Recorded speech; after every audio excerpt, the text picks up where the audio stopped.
everyone. Hey yo, Nick is just joining us. Say hi.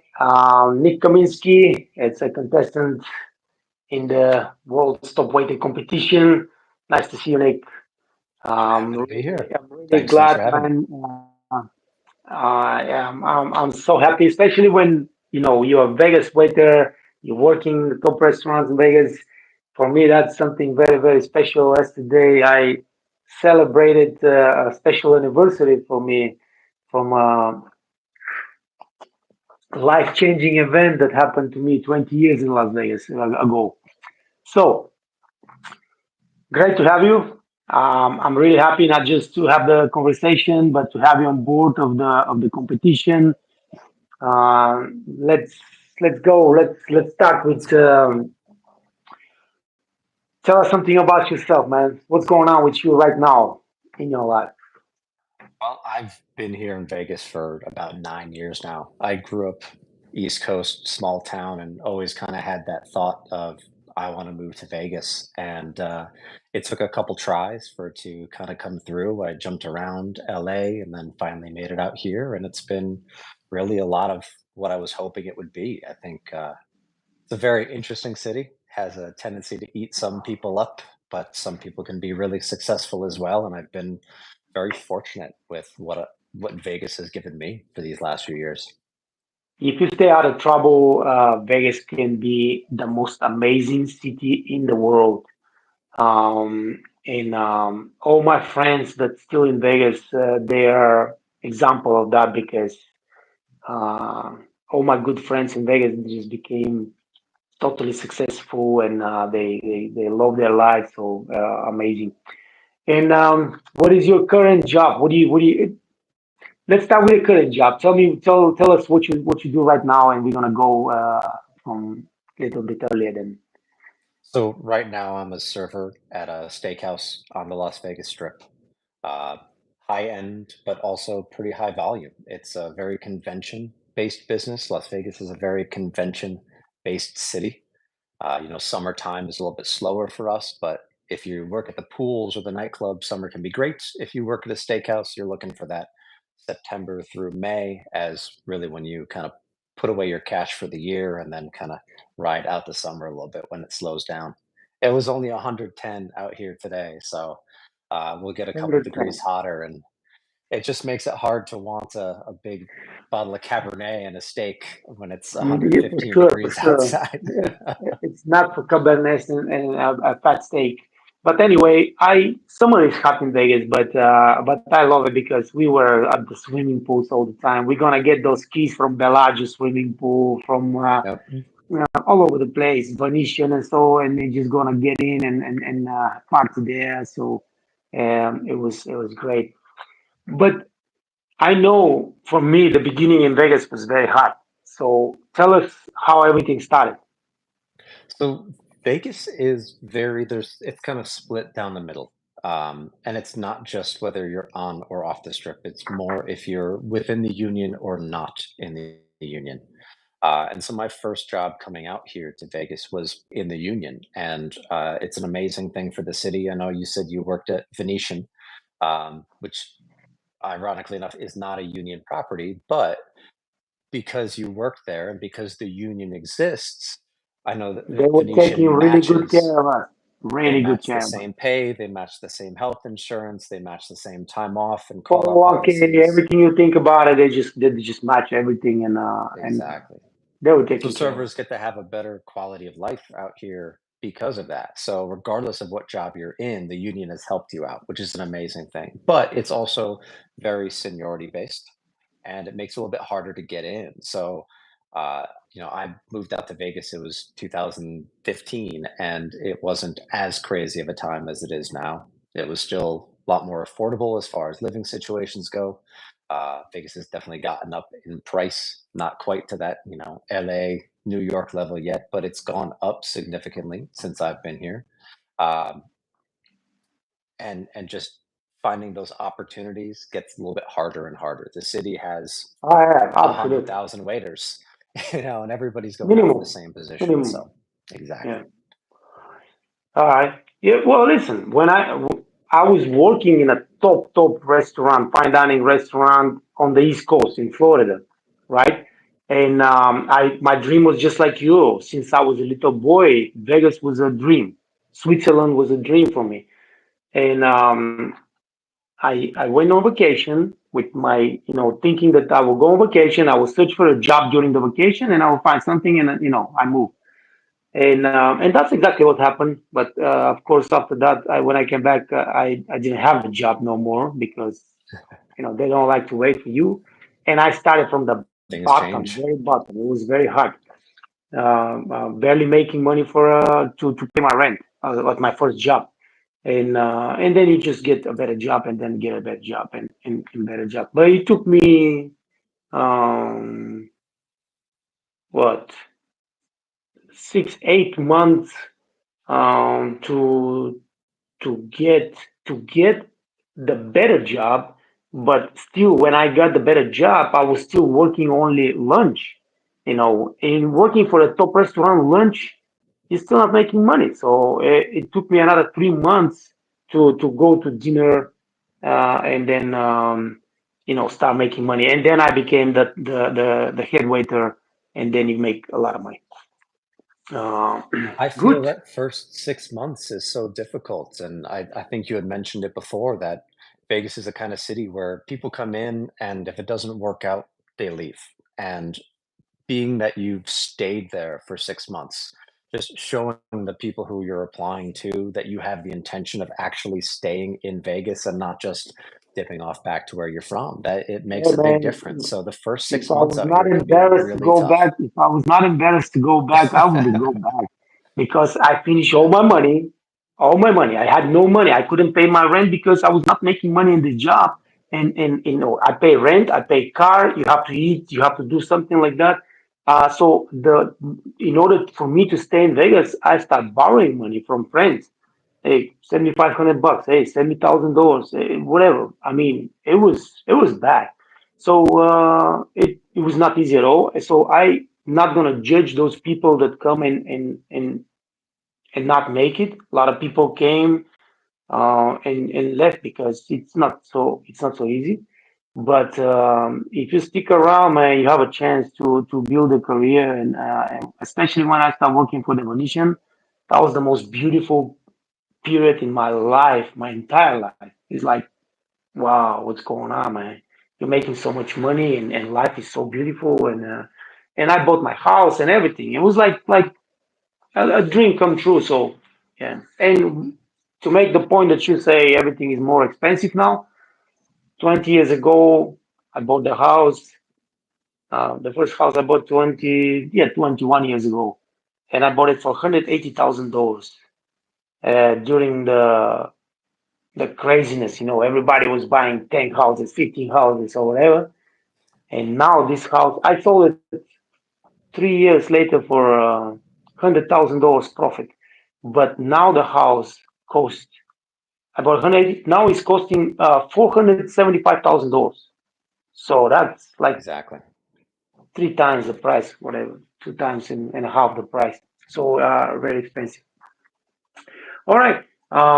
Tell us what inspired you to be a waiter. You told us something about in your presentation, but tell us more. Why did you became a waiter?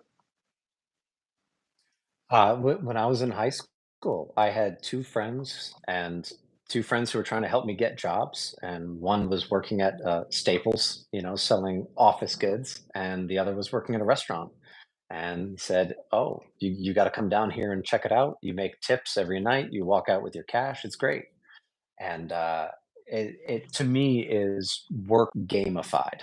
If you put in the effort on not even just any given day, but on any given table that you're with, you see the immediate results of the work that you put in. You're not waiting for a check at the end of the quarter or even at the end of a 2 week period. You work harder that night, you make more money that night. And I love that immediate feedback that you get with restaurants. So I started on that first job and I was like, okay, this is kind of this fits me. It fits my personality. It fits me wanting to work at nights, and just I kept sticking with it. schedule also very important. Man, so many Schedule positive. always. Me too. My wife, my sister, she's a bigger than me, and she left the back in the days in Bulgaria. She left the country and she became a waitress. And my only escape from Bulgaria was to become a waiter on a cruise line. And she arranged this job for me, so I was able. I had no idea what is waiting tables, but I found out really quickly that I'm really good and I'm making money, and I was making 10 times the money my father was making for a month, on a cruise line. Although they were killing us, we were working a lot. But that's basically it. You make money every single day. The better you are, the more money you make. I feel like I'm working for myself because you can go through the motion and you can survive, and be mediocre, and you will still make some money. But if you are working hard and if you put the effort to learn, to improve your skills and just perform, then you just increase your income, which is like you're Exactly. entrepreneur. You're working for yourself. And I love the job. Um, it's amazing. So tell us about the skill. Now you're working in a steakhouse in I can assume the names of the steakhouses. I know some of the old It's ones, one of those. but we don't need to talk about it. But the thing is that you need skills. You can't just get a job in Vegas in a steakhouse on the street without having the skills, because the competition in Vegas, Vegas is not like everywhere right now in the world. Everybody's calling me, hey, can you get me a waiter? Can you find me waiters? Can you find me waiters? No, Vegas, the competition, especially for the top jobs, is really, It's on really us. strong. So, what kind of skills you need to work this job? Think knowledge. I mean, one thing that I always tell people is that a lot of the skills just translate right through because the functions that we do on a daily basis are the same. If you're working at a diner, you're working at a steakhouse, you're working at a Michelin starred restaurant, you're still going to greet tables the same way. You're still going to, take orders and upsell and everything else. It's the customization of the experience. I think that's the biggest difference. If you work in those types of environments that give you a bit more freedom to work somebody through a menu to customize their experience or give them, a place setting that reflects the anniversary or birthday that they're celebrating. It's the approach to it on the soft skills that I think is the more difficult side for people to get into. Dealing Wow, with for the sure. personalities of people who have a ton of money, dealing with the personalities of people who just lost, a hundred A thousand lot dollars of at money. playing blackjack. You have to learn how to deal with issues outside of just the restaurant. So the hard skills, yes, being able to open a bottle of wine, decant an older bottle of wine, because those get to be a lot more common at the higher levels. But a lot of those can be taught very easily. I think people kind of get stubborn in the way that Everything you can they learn, everything. handle the Good. soft skills. Yeah. So for me, it was just a progression up over time from corporate chain restaurants to a mom and pop restaurant to a nicer martini bar to an upscale casual California cuisine to a tapas restaurant to a steakhouse, and just proving that you have the familiarity with different types of cuisine, different types of wine, different type of cocktails. All that just builds up over time. Yeah. But now, in order to work in this restaurant, you need to have that knowledge about wine. You need to have that knowledge about the cuisine. You work in a steakhouse. You should know everything about steaks. There is no what's the prime rib and blah blah blah. You got to know all those things.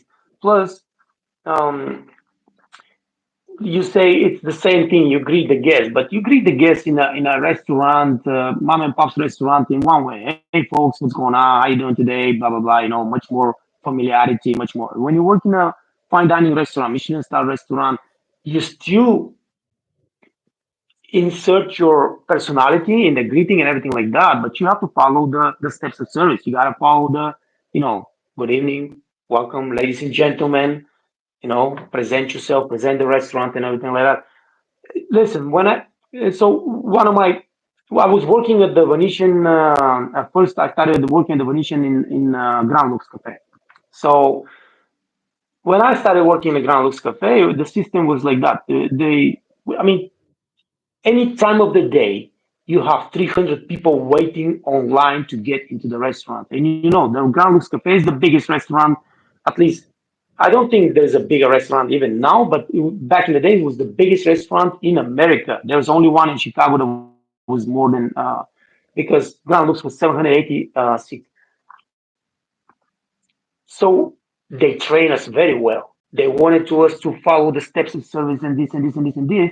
But the greeting, for example, was like everybody was like implementing their own style. Good evening, guys. What's going on? Blah, blah, blah, blah, blah, blah. And because I was coming from the fine dining restaurant, I was used to talking in a different style. And I was always, good evening, ladies and gentlemen. Welcome to Grand Lux. My name is Ned. I will be your waiter today. How is everybody doing? And I just keep doing this and keep doing this, keep doing this. One day, during the pre-shift meeting, the manager called us, hey guys, we are changing the greeting. I was like, what do you mean you change the greeting? He was like, quiet, man. We're gonna follow you now. We're gonna greet every guest the way you greet them. I was like, what do you mean? Yes, because you greet the guests this way, you know, and everybody else is like, hello folks, hello friends, how you guys doing? Blah blah. None of this no more. Just what you say, everybody will say the same thing. Good evening, ladies and gentlemen. We want to be a little bit, you know, it's a upscale restaurant, but you know, people have personality. They didn't pay attention to that at the beginning, and then everything changed, and everybody was like that. So you have to understand that the language you speak when you work in a mom and pop's restaurant, and the language you speak when you work in a really fine dining restaurant, steakhouse restaurant, where people come from everywhere in the world, but those are rich people. They're used to being treated in a different way. And the language is different. You just have to, you know, there is no more folks, there is no more, okay, yeah, that's fine. No, none of this. You gotta implement fine dining language. So a lot of things are different. Um, Share with us some interesting experience, man. Well, you know, did you serve some difficult guests? Did you serve some very famous, important guests? Something. Share something interesting from Sure. your job in Vegas. I mean, we run the whole gamut in Vegas. I've had more people try to drink underage or pass off fake IDs, things like that, because it's Vegas. It's a desert. People come in for dinner and they haven't had a glass of water all day. They sit down, order a bottle of wine, and then pass out at the table. And you, however, expensive you might be as a restaurant, you're always going to have that just because it's Vegas, and there's definitely a lot of things that come along with that territory. Uh, we do have some celebrities come through. I got to wait on Gordon Ramsay. I waited on Lance Armstrong right after the whole doping scandal came out. I got to wait on Michelle Obama after she was out of office. So we definitely get some people come through. It can be really interesting, and um, the fun side of Vegas though is you don't always know who has the money because especially right now we have the World Series of Poker going on, and so people come in and they're wearing jeans and a T-shirt, but they're worth $100 million, and they're playing for some crazy poker tournament next door, and it can be really unassuming. So just giving every guest that benefit of the doubt that they might be someone interesting too, even if you don't recognize them at first. It's not only in Vegas. I always say that you never know who sits on your table. You know, it might not be a multimillionaire, but it might be a owner of a nice restaurant. And when you give a bad service, hey, he's impressed. I'll tell you what's happening. For example, here in the hotel that my wife is working. All right, the hotel director he always goes on cruise lines or vacations, and he always pay attention to the wait staff because they have really big problem here with wait staff.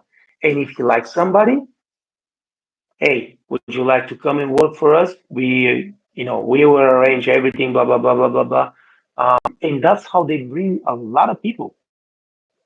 You know, when you see him, he's a little burly guy, older guys, like, who the hell is this guy? But he's a hotel director in one of the top hotels in Europe. And there you go, opportunity for you to build your career and everything and work for a top place and make good money and so on. So you never know who sits on the table, and that's why we, not only because of that, but one of the reasons you should treat every guest with complete respect and professionalism is, you know, it might help you really Absolutely. big time down the line. It's not all about the money. Um, what are you gonna say? What are you gonna tell about, you know, waiters, especially in America? We live on tip. You don't get salary. You get salary, but most of the time the salary goes for taxes, blah blah blah, things like that. Sure. You work for the minimum wage. We work for tip.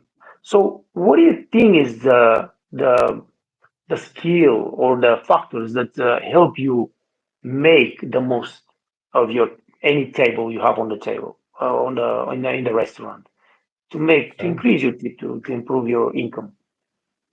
Improve your income. I mean, that's what we're all chasing, and I look at it in kind of a more analytical sense that you've got three things that you can try to do to make better tips. Is you can make more in sales, you can get your guests to tip you more, or you can get more guests throughout the night. So picking out kind of what you want your style to be, whether your style is efficiency to just turn tables quickly and keep it going all night, or if your style is that really good personal connection where you make friends with your guests and they come back and see you week after week after week. And a lot of those people tip, not 20%, but 30, 40, 50% when they get to know you.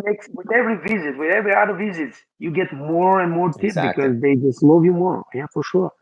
This is really Exactly. good, man. So this is really good what you said. You got three ways, and we're talking about the basics. You gotta make more tables. You gotta be, efficient and faster, or you have to entertain your guests if they sit longer on your tables, so you can make this personal connection, small chat and all those kind of things. And of course, you have to sell and upsell. People don't understand that Selling upsell. if you sell $20 on a table, $20. If you sell on every table, if you make the effort to sell something more for $20, which is pretty much nothing. It's one salad is $20 and even more. In America, if you sell $20 on every table, at the end of the year, you have increased your income about $10,000 to $12,000. It's incredible. People just don't understand it, but it's a fact. I can give you the all the Sure. numbers. You sell $20 to every table. You make the effort to sell $20. Sometimes you're not gonna sell it, but next table you sell 40. So I'm talking about average. And if you do that, by the end of the year, you have to increase your own income, everything that's in your pocket, from $10,000 to $12,000. It's just amazing. And why not doing it then? But of Why course, not? you have to learn. This is another soft skill. To be a good seller, you have to be a good communicator, you have to be able to talk, and you have to know the little details, the steps and the tricks, the magic words, and everything that goes with that. Storytelling. The biggest seller Yeah. is storytelling. Yeah, amazing. That's Make really people good feel info. comfortable. Yeah, of Making course, people make feel people feel comfortable, make people comfortable. feel special. Special. Exactly. Exactly. We're the type of restaurant where people come out to celebrate an occasion or entertain a client, and just knowing who you are trying to impress at the table and figuring out the best way to impress them. That's when you can kind of read what your table is expecting from you, what your guests are expecting from you, and deliver that consistently. That's when you really start not only just making more money, but feeling more comfortable and actually liking your job more. Your job. It makes you like your job much more, man. Absolutely. Absolutely. Yeah. Oh, amazing. Somebody says here, Nick is very well spoken, and I will agree with that. I don't see. So, Damar says, do you know what's going on in Kenya? I don't really, because I never listen. I never watch news. I never watch TV. I throw my TV away, 9 years ago.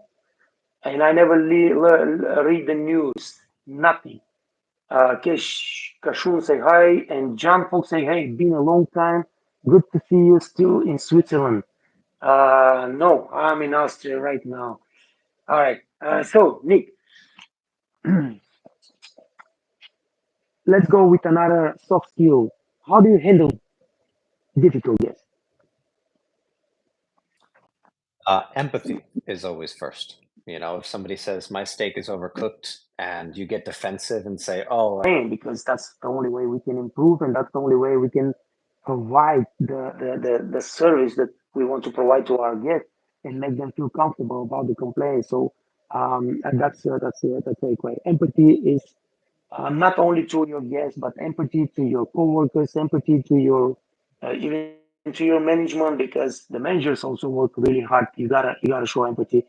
At the beginning of my career, I was never good at that, and I was like, man, you're a manager, run. I don't care, you run, man.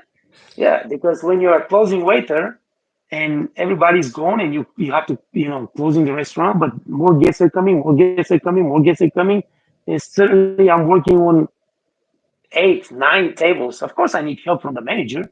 Run, motherfucker, run. Yeah, hey man, you made today $400. I do make. So you're a manager, man. You're not supposed to make tip. I'm collecting the tip. You just help me here because it's your job. You want the restaurant to do good. I was not showing empathy to management anyway, but empathy it's something that's missing in this world in general, because we should show empathy to even to strangers, to everybody. It makes the world better. But empathy to a guest that has a complaint and has a problem, because let's face it, most of the guests that have complain, they have a real problem. It's not those guests that try to cheat the system or whatever. Maybe there are some of those, but they're less than 1%. Most of the guests that complain, there will be because there's some problem, and we should show empathy and we should address that properly. Great, my friend. this is free." Um, um, Tell us something about your project, man. The six-figure waiter. Six-figure server, yeah. I started out this year, and honestly, you and your platform with the Waiters Academy was kind of what got me into that. I looked at what you've accomplished over these past. I think you said it was 8 years now that you've been in the program, and put people in a position to make more money, put people in a position to get more out of their jobs and to like it more. But at the same time, I'm very happy. Absolutely, man. And we need more people like you, because um, since I started, you can see now some really good channels that do the same, and they are doing very well. And I wish you the best of luck. And if I can help I with appreciate anything, of that. course, I will. I will. I'm To build a channel is absolutely not easy. It's a lot of work. It's a lot of stress. It's a lot of hustle. But don't expect to make money out of it. All right. Very Um, reasonable expectations, I think. yes. So, but we need more of this, because just the other day I had this comment. I posted it on social media. This girl wrote me, I got a job at the top hotel, and they didn't give me a 2 minutes training. They just hired me and threw me on the floor and said, work. And it was so stressful. It was so bad. I'm so frustrated and scared. And it's like now this is the standard, okay? Not in Vegas, of course, but pretty much most everywhere in the world, all right? And it's terrible. And that's why everything that we do, I've been doing for so many years, and you're doing right now, it's people appreciate that, because it helps them. So just keep hustling, keep doing everything. I subscribe to your channel, and now I see some I videos. saw that. Thank you very And much. I guys, really appreciate it. everybody, give your support to Nick, not only in the competition, but go to the six-figure server, Six-figure server six-figure with the server. number six, the Yeah, number six, yeah, not the word. number Yeah, 6, and there is a link in the description of this video, I think, so you can follow absolutely. Nick on his channel and learn from him. As somebody already said, he's very well spoken and he knows the game and he explains very well. I watched a couple of the videos that show up on my feed, and they're very well done. So a good job. And Thank you so yeah, much. and, listen, you're still young, and you are in the mecca. You're in the mecca of hospitality business, Vegas. There is no other place like that. Okay, Dubai maybe, but Dubai is a different culture, different system. In Vegas, you are really, really where you have the freedom to just grow up and do incredible things. All right. You're already doing incredible things because you're working in a top restaurant. You're making very good money. I bet your life is beautiful. Like I said, my best time of my in my life was when I was in Vegas working out and blah blah blah. But when you're young, I don't want to wake up in the morning. I want to have the day off and I want to go to work at 6 o'clock. And that was the most beautiful thing once becoming a head waiter on the Las Vegas Strip. Um, uh, go to work at 6 o'clock and finish at 10. I mean, come on, man. Mhm. It was just beautiful life. And you go home with, 250, 300, 450. It depends on the season. December, I bet you're making a lot of money. March Madness, you make a lot of money. Some top conventions, you make a lot of money. So, Absolutely. Vegas is like that. It Right. definitely comes in waves here, a lot more than other places that I've worked, and it does take some getting used to, where, you have a month where it's slow every single night, and then you have a month where you just can't keep up with how busy it is. So you have to be able to kind of weather that a little bit more. Just using that little tip tracker app to remind yourself, even if this week was crappy, last week was great, and next week could be really great too. I didn't know there is a tip tracker app. There are a couple ones out there. Yeah, I use just the tips, just a little thing on the phone, and it'll tell you, hey, this is how much you make every Monday. This is how much you make every Tuesday. So you can see which nights are best. Kind of chart that out and say, oh, well, maybe I should take Thursdays off because Thursdays kind of suck. And so you actually have information to look at and improve. If you can swap out one day for another and make an extra $50 a week, hey, do it. But you got to have the information to know. So share with us what is your average tip a night, you know, let's say in a busy season, let's say December. What is your average a day when you work? Busy season, the goal is always 10,000 a month. Um, that needs to be around that 4 to 500 a night pretty consistently. But it's Consistent. very achievable, and so it's a great standard to be at, and I've been able to maintain that for a while. So Yeah. And then I of get course the you're gonna have opportunity the to long either talk month, about the money. Yeah. the long I don't care what they say, man, because listen, I listen, people that don't like to talk about money are the ones that will always stay poor because if you don't talk about money, if you don't appreciate money, you will never make money. You gotta Right. understand that this is your life, man.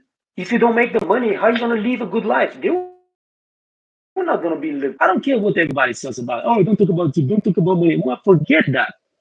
If you don't talk about money, you will never make money. And period. That's it. So And for anybody out, no. restaurant in the middle of Florida in nowhere. All right. So my tip was like $6, $7 a day, and my salary was 230. Like boy, because I wasn't speaking much English. I was speaking English, but I didn't understand none of the American English. Eh, I had to grow. So I talked to all those girls, the young girls over there working. We had a lot of fun. They became friends, blah blah blah. And I'm telling them, listen, one day I go, and we're talking about 25 years ago. So in Florida, the gas was the gallon was 99 cents back in the day. So yeah, so I work in this place, and I work like 2 weeks, and they call me in the office, and I go to the office, and the accountant says, "This is your check," and I open the check. Mind you, I'm making every day $100, 80, $100, 120. So I'm like, we making money in this little restaurant over there. I don't get salary. I open the thing and I see $1,200. I was like, oh. something is wrong here. I go back to the office and I tell them, you made a mistake. Something is wrong. She was like, what is it? Let me see. No mistake. I was like, no, $1,200 for what? This is your salary. And I was like, what are you talking about? What salary? And you don't know until you see the things you don't know. And then one of the barkeepers from this golf and yacht club went to work to this top fine dining restaurant, beautiful place owned by the biggest shareholder of Coca-Cola. Back in the days, they invested $5 million to build this restaurant, one restaurant, $5 million in Florida. It was amazing. We served Kennedy and Bush family and all the, yeah, whatever. And he tells me, bro, you gotta come here because this is better job. I was like, there is no better job than this one. No, you gotta come here. You see what I'm talking about. And then I went, I checked it out. They hired me, and it was like, what the hell, man? Are you kidding me? It, life changed so quickly, but you gotta make the moves, and you have to have somebody to tell you that those jobs exist and you can have them, but of course you have to do a good job. You got to be good, you got to be able to communicate, you got to be able to, and you got to hustle. Don't stay on one place and just settle down and I'm okay here. No, there's so many opportunities out there. Just go and find them and hustle. Hey man, great talking to you. You It wanna was absolute you pleasure wanna chatting. say final words? And yeah, Thanks just for the kind words. whether it's the training that you can find online through something like the Waiters Academy, or if it's just humbling yourself and learning from the people that you work with, or if you get into one of those restaurants that gives you that next level of training, just knowing that what you learn as you go will bring you more happiness in your job and bring you more opportunity and bring you more money. So, being able to just go out there and say, hey, there's better and you deserve to go after it. That's it. Yeah. And I just want to make a point for what you say. Now, maybe your next step will not make you better life and happier because sometimes you think this restaurant is better, it's a fine dining, it's, blah, blah, blah. But the people inside, the system inside, well, some reason it's just not right. It might not make you better, but you have already stepped on the next level and you just quickly looking for a better step and just make the next move faster. Don't stick around in this poisonous environment or whatever the situation is. So you are going to get better, even if the next step turns out to be a disaster or whatever it is. So yeah, always just look at the positive side of the things and keep hustling. And man, it's so important Keep thing in life hustling. to hustle because, like I say, you grew up in a small town in the East Coast, all right, and now you're living in this amazing city. And for me, there is nothing that compares to Vegas. I don't care about New York. I don't care about LA. Miami is like probably the best city to go party. All right. I love Miami, but to live in It's Vegas East Coast Vegas. without the sad people because they lost all their money.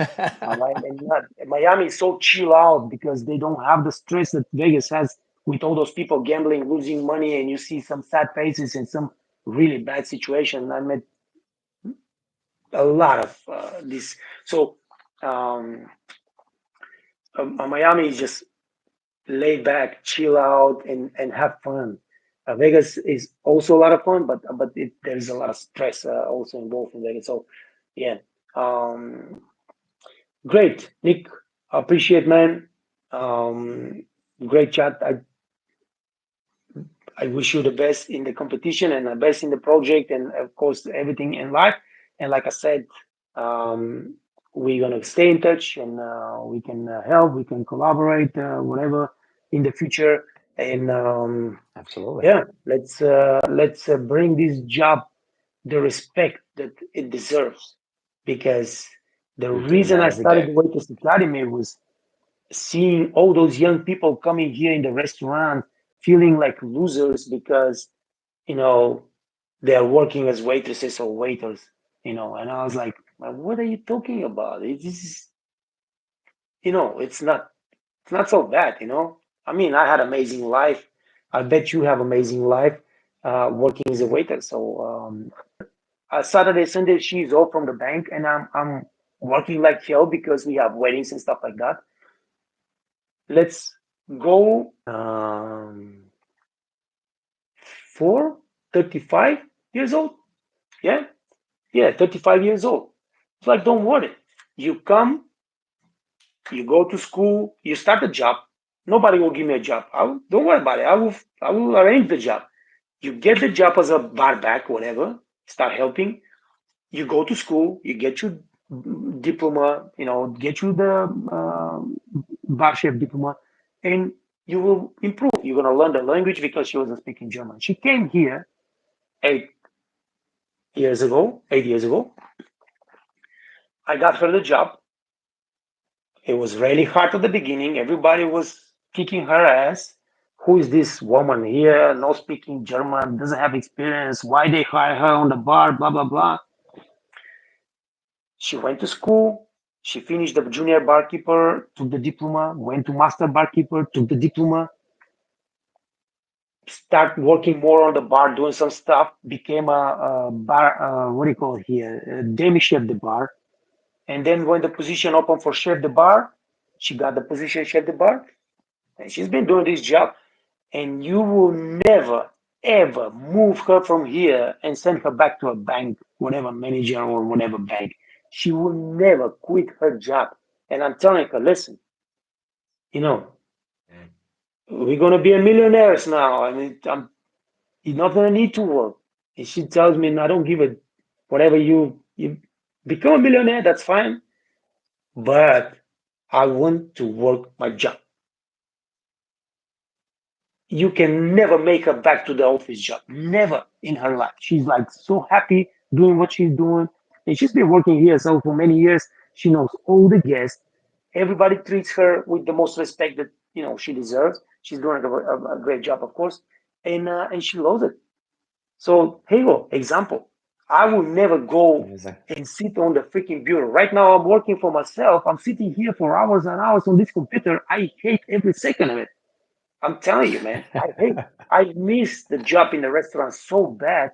I was looking for a job here just to work like 1 hour, 2 hours, 2, 3 days of sending the new the challenges, the monthly challenges now. July we start with the monthly challenges, and I know that you will have a lot to show to our members in the community, and I'm looking forward to it, man. Really looking forward to it. Same here. Thank you so Great, much for man. all you do for the community and looking forward to that first challenge. Yeah, all right, man. Super. All right, guys. Thank you Thanks. for Have a stopping great by night. today, and for everybody that's watching the live stream after the live stream is over, subscribe to Nick channel. He's doing a great job. He's showing you really amazing stuff in a really elaborate way. So it's great listening to him and watching him. Go for it, and let's help Nick not only in the competition but also with his project because it's an honorable project. We gotta do that. More people have to do that. More people. Good, Nick. Thank you, Thank my you so friend. much. Thank you All all. the best, Have a great and night. we'll talk again soon. Excellent. Ciao, Take care. guys. Take care of yourself. Stay healthy. Stay safe. Work hard. Make good money, and enjoy life. Peace.